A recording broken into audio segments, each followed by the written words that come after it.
Your photo and welcome to this meeting of the Cromwell Community Board. Happy to have staff in the room with us today, and of course, Tim and members of the public who are joining us in the gallery. Welcome to all of you. Start off with our apologies for today, and we do have an apology from Deputy Mayor Gillespie, who is unable to join us today. And we do, of course, have two members, Bob, Scott, and Miriam Connell, who are joining us via Teams today. I need a mover and a seconder for the apologies. Thank you, Sarah and Wally. We don't have any members of the public presenting to us in the public forum today, so that takes us directly to the confirmation of minutes, which is on page 7 of your agenda.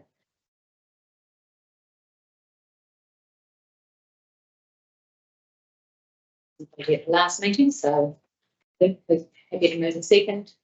Thank you, Sarah and Cheryl. All in favour? Aye. Aye. That takes us to page 14 and our declarations of interest. Just a reminder to stand aside from any decision making where you have a declared interest, or if there's any interest that you need to let us know about, please do so and stand aside from decision making. So I just emailed Wayne about changing employment, so that's sort of a live situation between this meeting and the next meeting. So I don't know if it affects anything on this meeting here, because it's And then that takes us to our first item on page number 17, 24.7.2, which is the naming of a reserve in Bannockburn. Everyone, Welcome. Thank you. so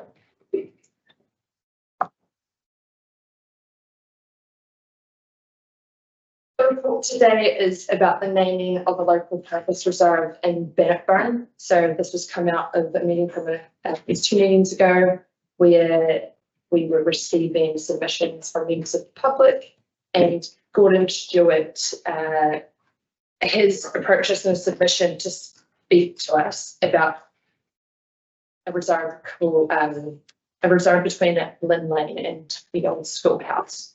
So Gordon Stewart is speaking on behalf of a couple of members of the community who would like to name this track Campbell Track. And what we have done is gone through the process and looked at whether we can go through the process and without actually assessing it under the open spaces naming policy. So in the report, I've gone there, and there are a few reasons as to why we potentially should not do that. So the number one reason is that we wouldn't be consulting with Mana Whenua. That is one part of the process that the open spaces naming policy sets out. So if we were to go and name the reserve now without following that process, it's an issue with not giving, with ignoring sort of the relationship agreement with Otaha that we have. The next point is that the name that has been proposed, it's not unique, and that is one part that we've really honed down in on the reserve naming policy. So there is another reserve. It is in the Roxburgh. It is in Roxburgh, so it's a different ward. But that is a really important part of the open spaces naming policy, and why we it's important that an open space name is unique for wayfinding purposes, and also it's going to be. The next piece is that we haven't consulted with the public yet, and that is something that we would have to do through the open spaces naming policy. And the fourth reason is there's a section of the policy that makes us look at the different considerations. So I've gone through and I've looked at where this potential name could, which consideration it would fall under. And the specific one that I looked at was celebrate sectoral targets history by commemorating individuals, associations, and events. So with this, the proposed name, it would be a commemoration. And so we'd need to really assess whether it is appropriate, whether this falls under the memorials policy more in terms of commemorating an individual. The recommendations that we've made are that the Cromwell Community Board receives the report and accepts the level of significance, but approves the reserves to undergo the naming policy set up in the open spaces naming policy. So the Cromwell Community Board, they don't have the delegation to name the reserve without us going through this process. And it was, yeah, we was landed on that.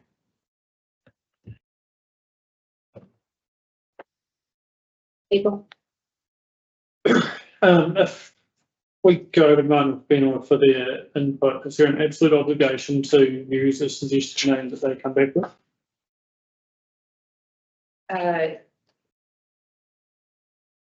Reason not to. It's not something that's an affinity to this, and that's why they've got the name. We're not sure whether they have any issue, any affinity with that name in the past or not at this stage will be in contact. Yeah. I can through the chief part of consulting to understand if the name is significant or not. It's obviously the first step, understand that. Yeah. To answer your question. Just to add to that, it was a little bit of preliminary research done just to see whether it is likely that this site would be of significance to Mana Whenua. But it was very hard for us to do that looking at the mapping system, because it's not complete yet. So it's very hard for us to I guess make that observation without consulting with the kaha, and that's why we have that step as such an essential step that we must engage, because it's sort of not our decision to decide whether it's of significance to Mana Whenua. It needs to be had through a conversation. I mean, my thoughts are, I can't think of any other name or any other reasoning why we would go towards another name. But I can also see why we should follow the policy. And I think I'd like us to get towards eventually going through Campbell's track, Mana Whenua accounted for. More important that we go through that process and hopefully get to that result as requested. More important we do that than do it quickly, I think. If it's, I can see why Campbell's Track's probably not appropriate because there's already another one, but Campbell's Lane, for example, would be appropriate in my mind. Yeah, because that fits with Lynn Lane and the place that it sits there. And so this, what looked like it was a very straightforward request from a member of the community that has actually been made over time, because there's already been an opinion on it in 2017, or some talk of it over time, that we've got to a point where something that looked like it would be really simple and saying, okay, that's a way to resolve this, to honour that person in our community and to move forward. Obviously, when a policy exists and the delegation for us to just go ahead and name something doesn't exist, I think that we probably would like it noted in the recommendations that that the community board would like, it would approve going through the naming process set out in the open spaces naming policy, that we would promote the name Campbell's Lane as being an appropriate name for the track, given the background given to us by a member of the public around the member of the Lieutenant Colin Campbell and the significance to the Bannockburn community of the Campbell family, that would be an appropriate name as far as this community is concerned. But obviously, we fully understand the need to go to mana whenua and to check that out. So can we add that in? Yep. The notes that the board supports the name Campbell Track. Lane. Lane. So I was reading that. It's Lane. And it's the nature of the question to mana whenua. Do you have a proposed name for this track, or do you have a reason why we shouldn't call it Campbell's Lane? How's that communication going to work? So the way that I see it happening is we would start that conversation with Okaha, and we first ask the question, is the site of significance? So we would start. And so it just depends on what the answer is to that question. If the site is of significance, then we would invite mana whenua to propose a name.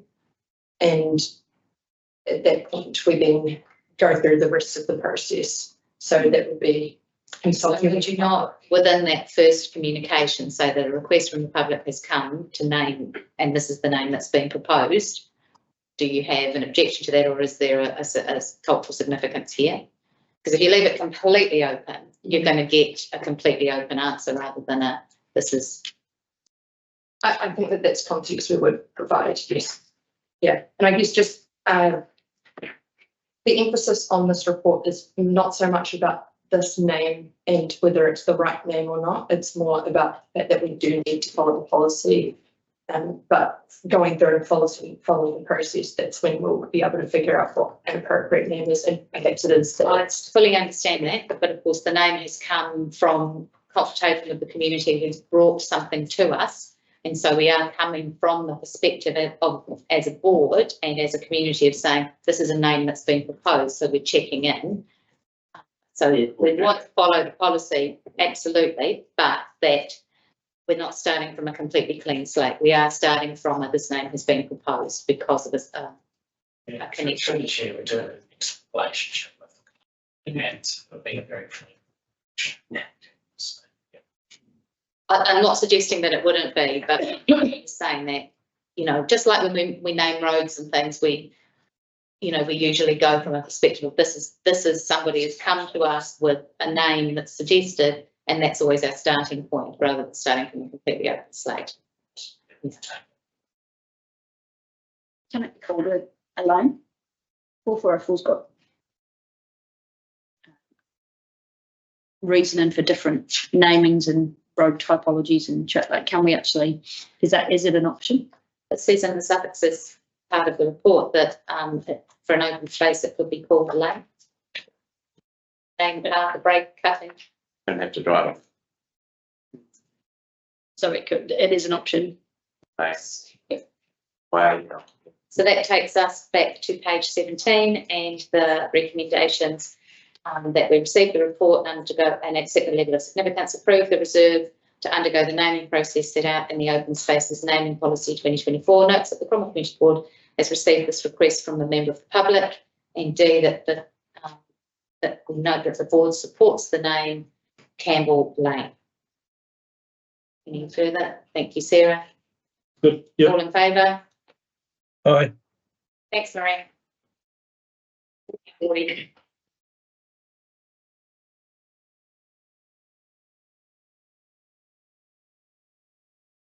Okay, that takes us to our next item, which is 24.7.3, which is an amendment to standing orders about members joining remotely counting as quorum, and it is on page 29 of your agenda.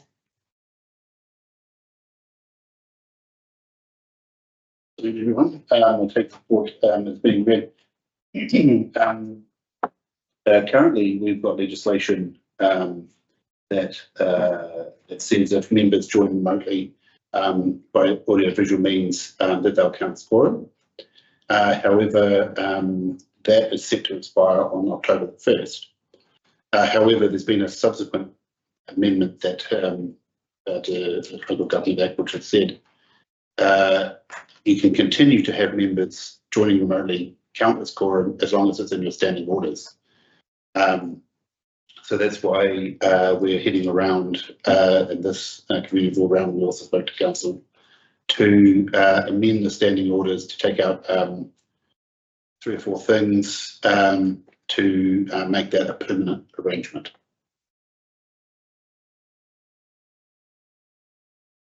Seems fairly straightforward and has become a really important part of how we run our meetings, and today we would be in trouble if we weren't able to do so. We did talk about this at the last council meeting, and one thing that was said, I think it's worth just saying out loud, is that there's nothing that beats the physical presence at a meeting, especially when you've got a public gallery and a public forum, people watching online. Even though you are as engaged online, being here is the first priority still. Yeah. If you can't be, obviously beneficial to be able to be part of it remotely, but certainly to try and be here in person. It's the option to say that is always the option. Yeah, and it continues to be so.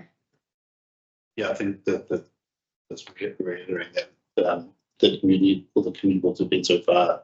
Yeah, they've reiterated that the culture should be that people are here in person, but can fall back on that.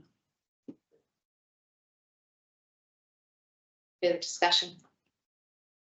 Recommendations on page 29, that the Cromwell Community Board receives the report and accepts the level of significance, agrees to amend the standing orders indicated in Appendix 1 of the report to allow remote participants to be counted as quorum, adopts the updated standing orders for community boards, notes the updated standing orders for community boards will come into force on the 9th of August 2024.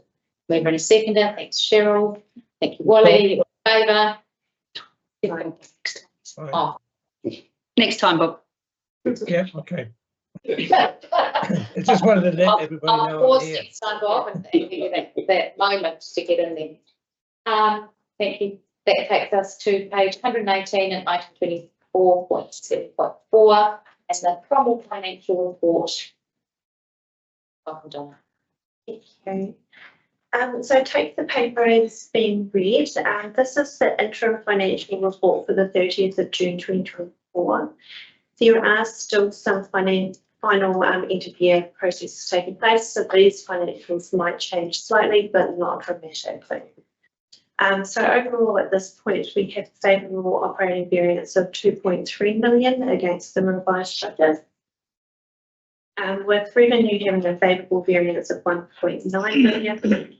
Driving this variance continues to be the internal interest revenue, land sale proceeds, user fees and other income, along with reserves contributions. Internal interest revenues continue to be high due to the higher market interest rates and also the surplus reserves. For this example, we have removed the land sales from the proposed subdivision sales. So we have now $10.5 million of income and also the corresponding cost of sales of 7.7 million. And that's just to give you a fairer representation of the variance at the end of the day. And these will be put forward, I believe, in the first year of the LTP. So grants and subsidies are behind budget. This is just due to the timing of better off funding being received for the Cromwell Hall Sandfield project. I've been informed this morning that it has been, will be received, and so that will be adjusted for at the end of the year. Expenditure has a favourable variance of $357,000. With areas being above budget, including rates expense, internal interest expense, building, repairs and maintenance, staff costs and cost allocations. The cost allocations are higher than planned due to internal overhead charges, and this is mainly due to an increase in our insurance costs and also information services costs. The internal interest revenue is driven the same way as your internal interest expense is driven the same way as your internal interest revenue, with your deficit reserve balances incurring a higher interest cost. And you'll also note that there is an interest expense line which is favourable, and that's just because we haven't upped external debt for any of the Cromwell master plan projects. And as discussed in previous meetings, we are utilising the reserve surpluses first before uplifting the external debt for the Cromwell Memorial project. So capital expenditure has a favourable variance of $1 million, with 70% of the total revised budget being spent. The main drivers continue to be the Cromwell Town Centre upgrade and also the Cromwell Memorial Hall.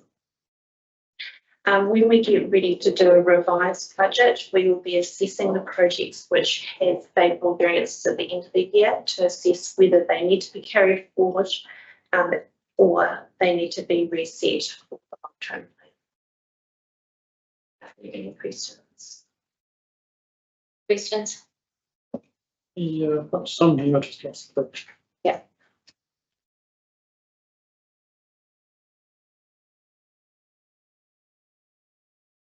Questions online while Wally's finding his question?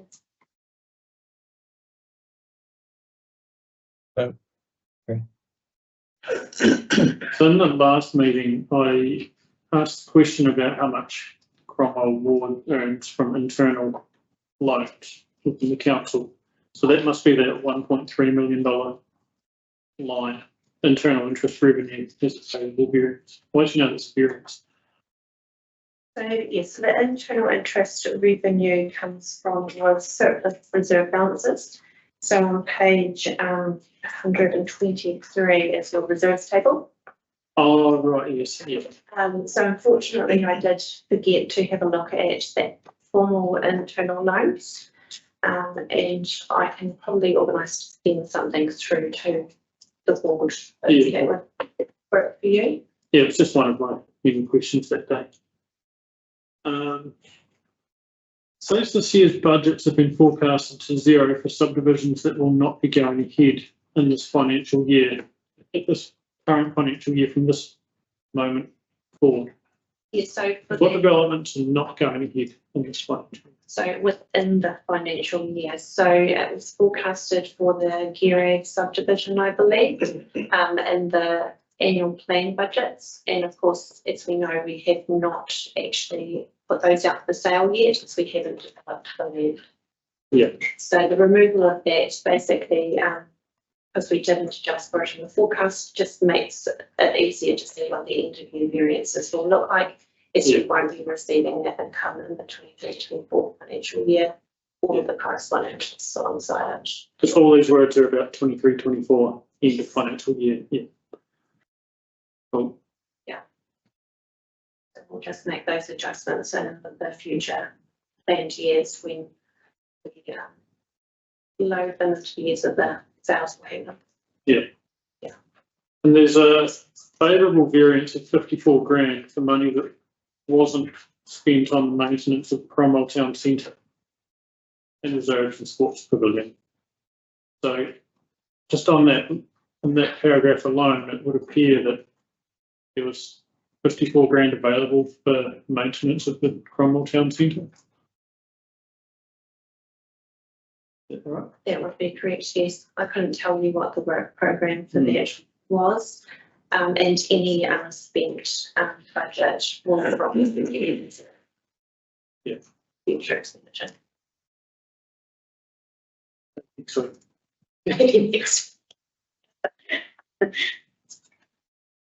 Any further questions? That takes us back to page 118 and the recommendation that the report be received. Bob, yes, moment. Yes, please.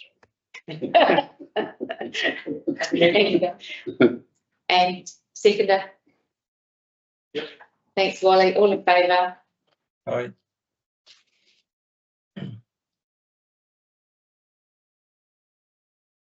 Okay, that takes us to item 24.7.5 on page 124.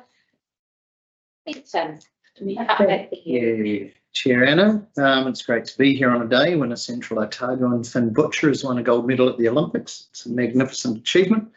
From what I can gather, I've talked to some old timers and sports people and so forth. We think it's the first Olympic medal won by someone from Central Otago, which is wonderful. Something not just the people of the Vincent ward where Finn grew up, but everyone in Central Otago can bask in the glory. Mayor's Task Force for Jobs is going from strength to strength. If members of the public, members board members or the public know of any young people. So we're looking at 16 to 24, not in employment, education or training, who need to hand up into the workforce. Let me know, because Craig, our coordinator, is achieving marvellous things and is changing lives with what he's doing. 11 young people now placed in full-time permanent employment, which is 11 lives turned around. It's just wonderful. Distritisation, the consultation document was passed at the last council meeting, which was last week, and there's been a change in direction from where we had gone. It impacts on Cromwell a little bit, and that was that we originally had been contemplating a binary all or nothing, essentially, solution, but we have, or proposal, we have put in an option 2, which is to address what may be seen as a disparity for particularly Teviot, where, because Teviot doesn't have a council-run pool, council or through the board in Teviot, the pools down there are supported, but they're not run. The difference in dollars is huge.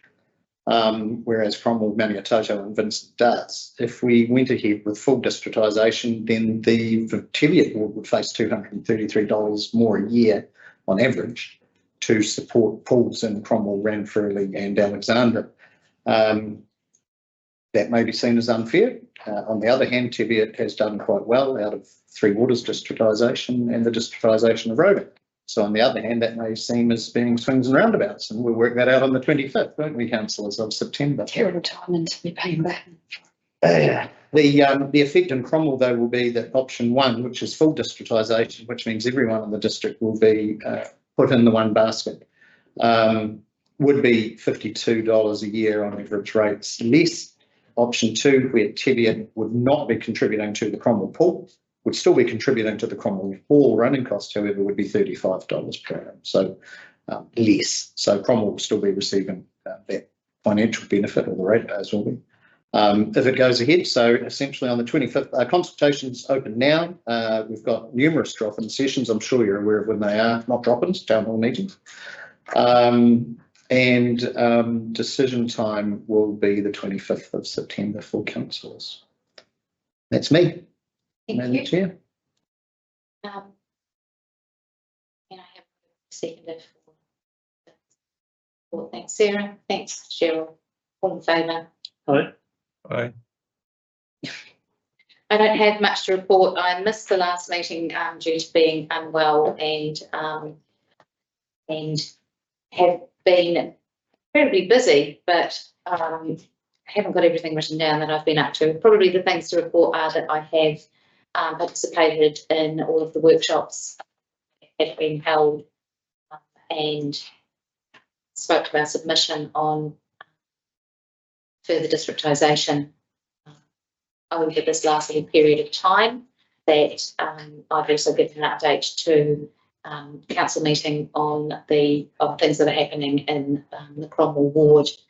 So those have sort of been things of significance, and a museum trust meeting in the interim there as well. And of course, their focus is on thinking about what happens next for them as we progress with the war board.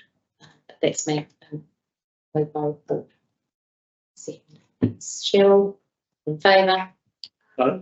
And members' reports. Cheryl, we'll start with you. Well, I am completely unprepared today. So, because I've been busy. Yeah, fair enough. So, I mean, like you said about, I've attended pretty much all of the workshops that have been in this last month or so. Missed the Cromwell Community House meeting because I was at Organics and Greenways workshop. I attended the Historic Precinct meeting this month, which was obviously where they brought up the confusion with the Chinese garden, etc., which hopefully will be resolved as of today. I attended the council meeting on the 31st, and like Tim said, it was the main big ticket item that day was the consultation document going out for approval to the public. So that was passed, and so wait till the 27th, the 25th of September to have that discussion. So, yeah, sorry, I can't be more clear than that. Thanks, Chair. Not prepared today. Well, Yeah, I don't have anything much either. I went on a family holiday to Christchurch and went skiing at O'Hell for a weekend. Watched the last council meeting because I was at home looking after a sick kid. That's why I had that spare time. But community board related matters very quiet. There was a pretty strong urge from people today I was talking to that the dog shit at the slew centre is getting out of hand. And then the usual discussion ensued about what do we get for our dog registration money.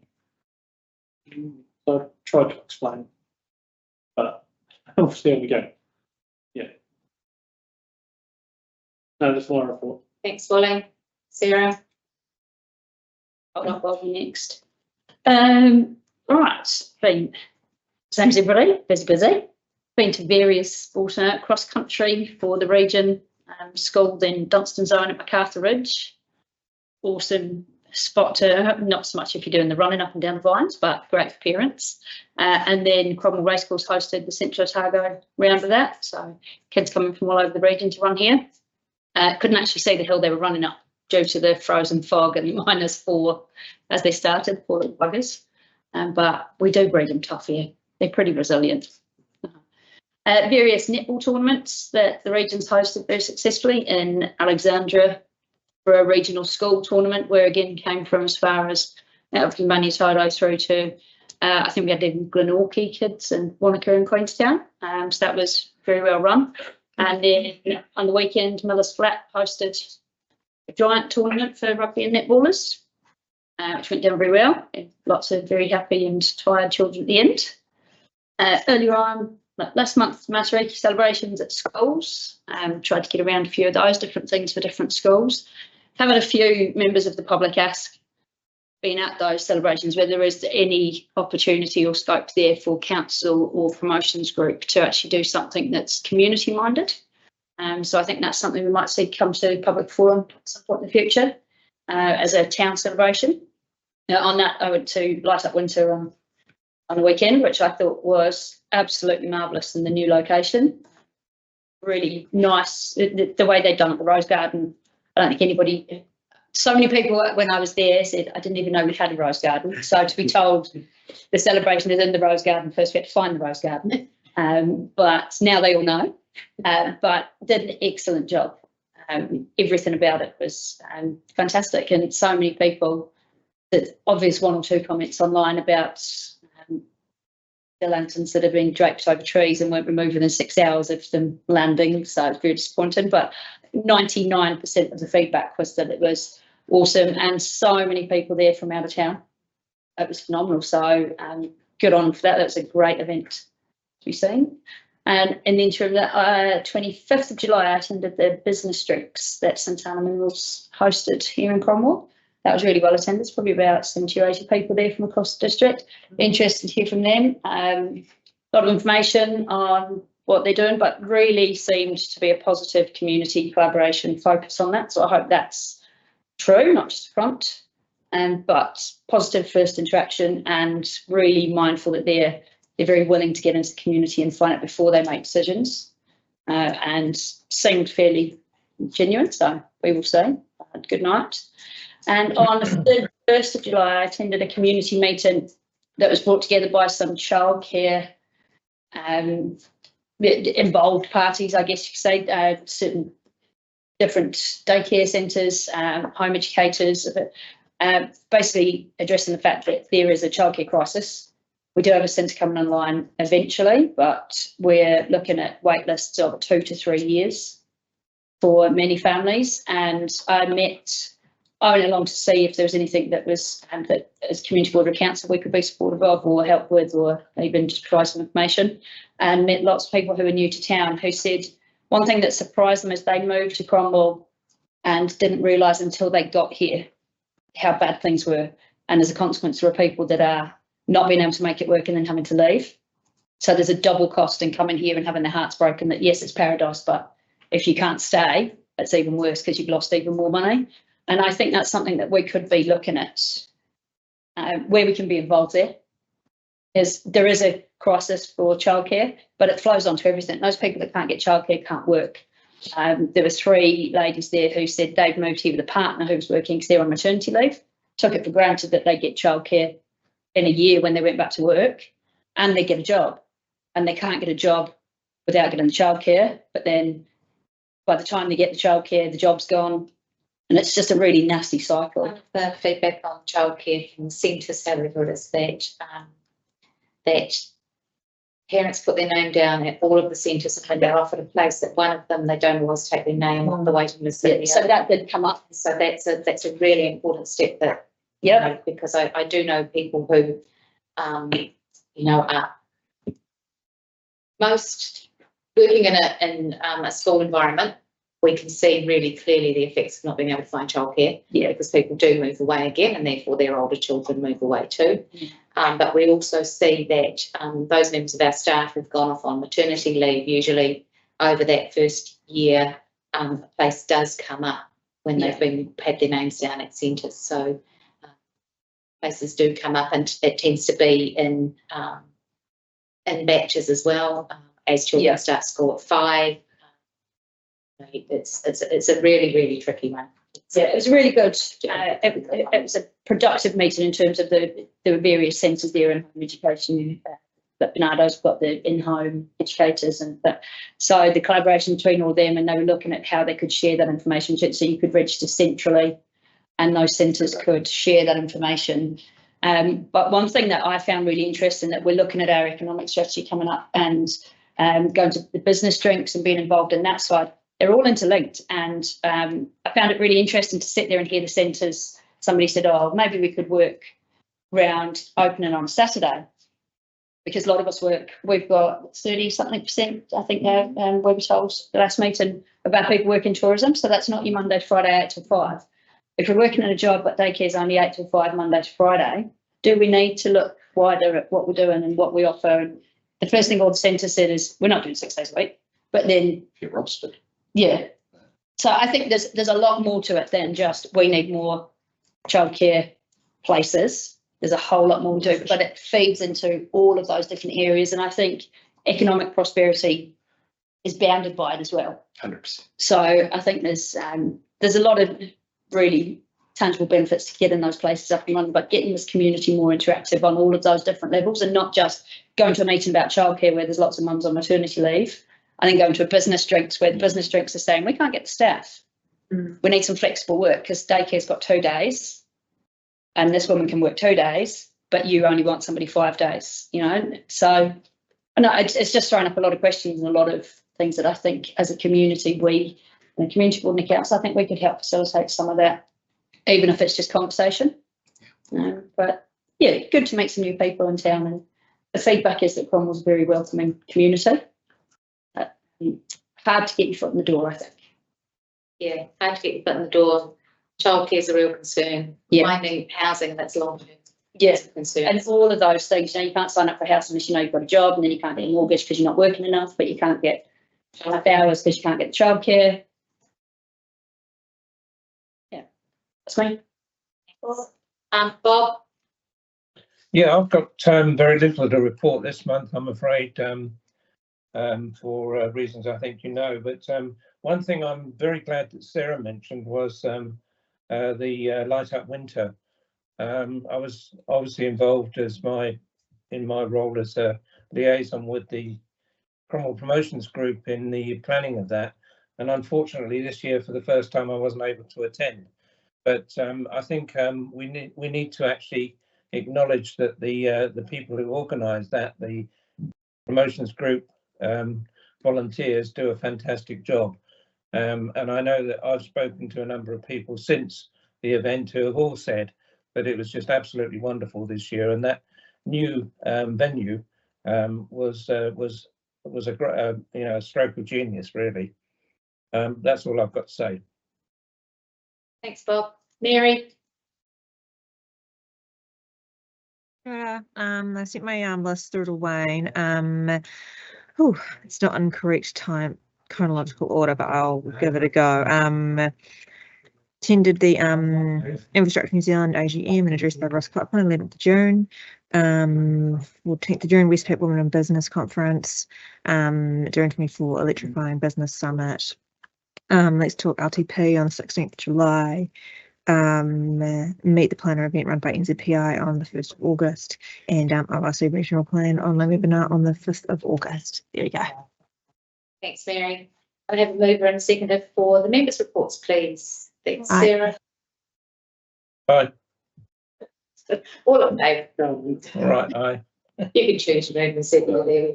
We had several. And that takes us to page number 127 and item 24.7.8, which is the status reports.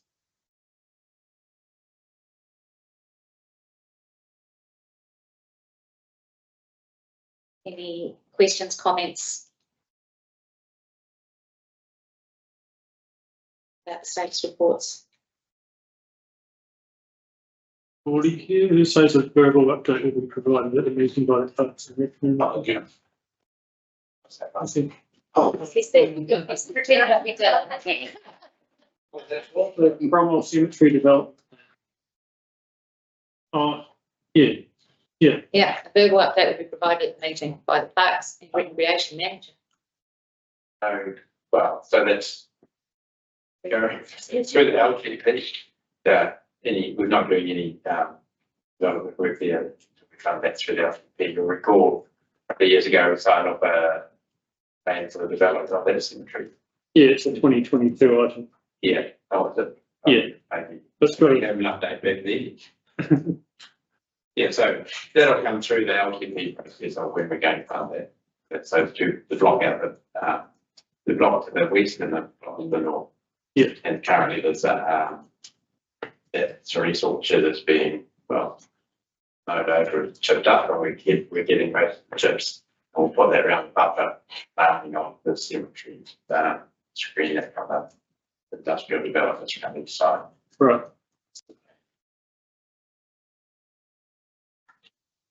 Wally, you were going to touch base with the Cromwell Sports Club.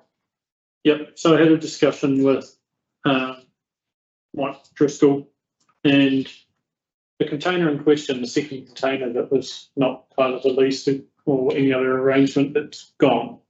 But it'll probably be back next year. So I did discuss with Mike the pros and pros of approaching yourself about when that's going to happen and how. And while I was talking to Mike, also had a good discussion about how LTP starts now, basically. So I've got that item of funding that's going to be in this year's LTP, bridge next year's LTP. So I told him to keep all levels of communication open with council in that regard to make sure it doesn't fall off in any way, shape or form. Thank you for that update.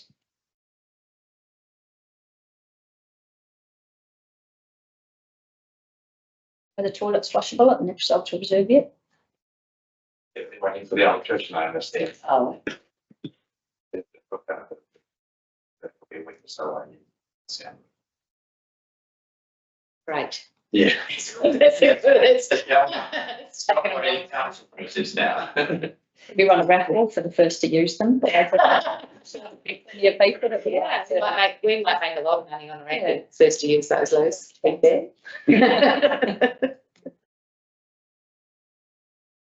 Thanks, that takes us back to page 127 and the recommendation that the report be received. Move over in a second, please. Thank you, Cheryl. Thank you, Sarah. All in favour? Aye. Date of the next meeting is of August. Oh, yes, it is. The ordinary meeting happening next week. So the date of the next meeting is the 13th of August at 3 p.m.